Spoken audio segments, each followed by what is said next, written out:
నేను doctor Niharika, senior consultant neurologist, star hospitals, Banjara hills. ఈరోజు Alzheimer's disease గురించి తెలుసుకుందాం. అల్జైమర్స్ ఈ మధ్యకాలంలో బాగా వినపడుతున్న జబ్బు, నాడీ వ్యవస్థకు సంబంధించిన జబ్బు.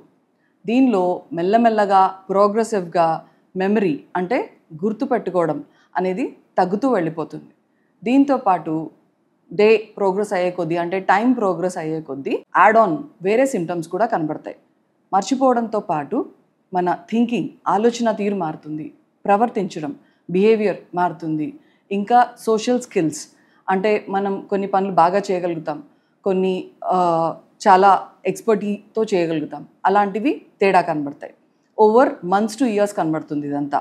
ఇలాంటి లక్షణాలు ఉన్నప్పుడు వెంటనే న్యూరాలజిస్ట్ని కలవాల్సి. ఎందుకు అంటే ఎర్లీ స్టేజ్లో లేదు, మినిమల్ కాగ్నిటివ్ ఇంపైర్మెంట్ అంటాం, ఎంసీఐ, బిఫోర్ డిమెన్షియా వచ్చేదానికంటే ముందు కాగ్నిటివ్ ఇంపైర్మెంట్ మైల్డ్గా కనపడుతూ ఉంటుంది.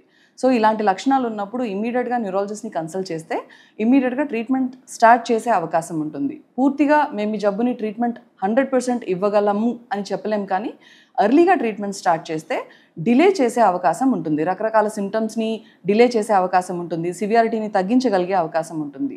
సో ఇప్పుడు మాకు ప్రస్తుతం ఉన్న మందులన్నీ కూడా ఎర్లీ డిసీజ్లో లేకపోతే మినిమల్ కాగ్నిటివ్ ఇంపైర్మెంట్లో ఉన్న టైంలో కనుక ట్రీట్మెంట్ మొదలు పెడితే డెఫినెట్లీ మోడెస్ట్ ఇంప్రూవ్మెంట్ అంటే మంచిగా ఇంప్రూవ్మెంట్ కనపడే అవకాశం ఉంటుంది. అండ్ ఇందులో ఒకవేళ అల్జైమర్స్ రాకుండా ఏం చేయాలి, పెద్దవాళ్ళు నాకు వయసు పైబడిపోతోంది, 65 ఏళ్ళు దాటిపోయాను, అల్జైమర్స్ రాకుండా ఏం చేయగలుగుతాము, ప్రివెన్షన్ ఏమైనా ఉంటుందా? ప్రివెన్షన్ ఏమైనా ఉంటుందా అంటే అండి, ఇది బ్రెయిన్ హెల్త్కి సంబంధించి మేము ఏదైతే చెప్తామో అవే అల్జైమర్స్కి కూడా చెప్తాం. మెదడుకి మేత అంటే పదును పెట్టాలి. ఎలా పదును పెడతామో మనకి చేతనైనంత వరకు మెదడుని యాక్టివ్గా ఉంచడం.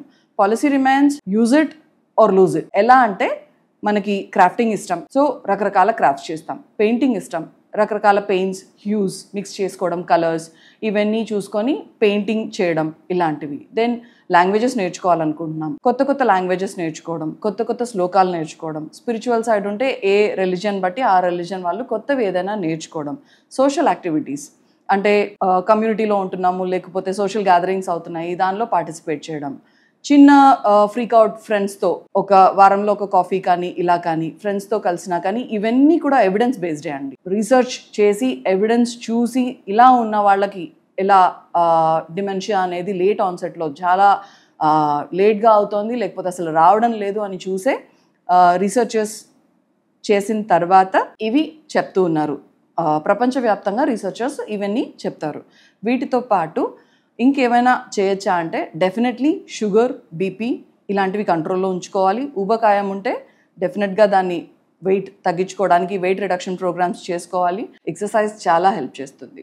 మినిమలీ మేమేం చెప్తామంటే వారానికి 5 రోజుల పాటు ఖచ్చితంగా ఒక అరగంట పాటు బ్రిస్క్ వాక్ చేయగలిగితే అంటే వేగంగా నడవగలిగితే సరిపోతుంది. స్లీప్ కూడా రోజుకి 7 నుంచి 8 గంటల పాటు నిద్ర ఉండేట్లు చూసుకోవాలి. స్మోకింగ్ కంప్లీట్గా అవాయిడ్ చేయాలి. నేను రెగ్యులర్గా స్మోక్ చేస్తాను అంటే మెల్లమెల్లగా తగ్గించుకుంటూ రావాల్సి వస్తుంది. ఒకటేసారి ఆపితే ప్రాబ్లం అవుతుంది, క్రేవింగ్ వస్తుంది, మళ్ళీ స్టార్ట్ చేయాల్సి వస్తుంది అన్న సిచ్యువేషన్ ఉంటే రోజు 10 సిగార్స్ తాగుతున్నాము అంటే దాన్ని ఒక 5 ఇనిషియల్గా దాన్ని సగం చేయడం, దాని తర్వాత రోజు మార్చి రోజుకు రావడం, దాని తర్వాత వారానికి 2 సార్లు రావడం, దాని తర్వాత వారానికి ఒకసారి, అండ్ దెన్ కమింగ్ డౌన్. దీంతోపాటు నికోటిన్ గమ్స్ హెల్ప్ చేస్తాయి. నికోటిన్ గమ్స్ వీటిలో ఏంటి అంటే స్మోక్ మనకి సిగార్లో కానీ సిగరెట్స్లో కానీ వీటిలో నికోటిన్తో పాటు రకరకాల ప్రాబ్లమ్స్, రకరకాల యాడ్-ఆన్స్ ఉంటాయి. సో అవన్నీ లేకుండా నికోటిన్ గమ్స్లో ఎక్స్క్లూజివ్లీ నికోటిన్ ఉంటుంది కాబట్టి మిగతావి ఏవి ఉండవు కాబట్టి నికోటిన్ గమ్స్ ఒక రకంగా హెల్ప్ చేస్తాయి. మెల్లమెల్లగా డీ అడిక్షన్ లాగా వాడుకోవచ్చు. మెదడుకి అంటే బ్రెయిన్కి యాక్సిడెంట్స్ అవ్వకుండా చూసుకునేట్లు చూసుకోండి. యాక్సిడెంట్స్ అవ్వకుండా మనం ఏం చేస్తాం, సీట్ బెల్ట్స్ పెట్టుకుంటాం. పిల్లలు పక్కనే ఉన్నారు, జాగ్రత్తగా డ్రైవ్ చేస్తాం, వాళ్ళకి సీట్ బెల్ట్ ఉండేట్లు చూసుకుంటాం. 2 వీలర్స్ మీద వెళ్తున్నారు, హెల్మెట్స్, వెనకాల పిలియన్ రైడర్స్ వెనకాల కూర్చున్న వాళ్ళకి కూడా హెల్మెట్స్ ఉండేట్లు చూసుకోవాలి. ఎక్సర్సైజ్, స్లీప్, ఇలా స్మోకింగ్ అవాయిడ్ చేయడం, దీంతో పాటు డైట్ ప్లాన్ సక్రమంగా ఉండేట్లు చూసుకోవాలి. మోర్ ఆఫ్ వెజిటేరియన్ డైట్ అంటే ఆకుకూరలు, దాని తర్వాత కూరలు, దాని తర్వాత ఫ్రూట్స్, వీటితో పాటు ఫిష్, ఇవన్నీ ఫిష్ కానీ ఎగ్ వైట్, పాలు ఇవి హెల్ప్ చేస్తాయి. రెడ్ మీట్ అవాయిడ్ చేయడం బెటర్.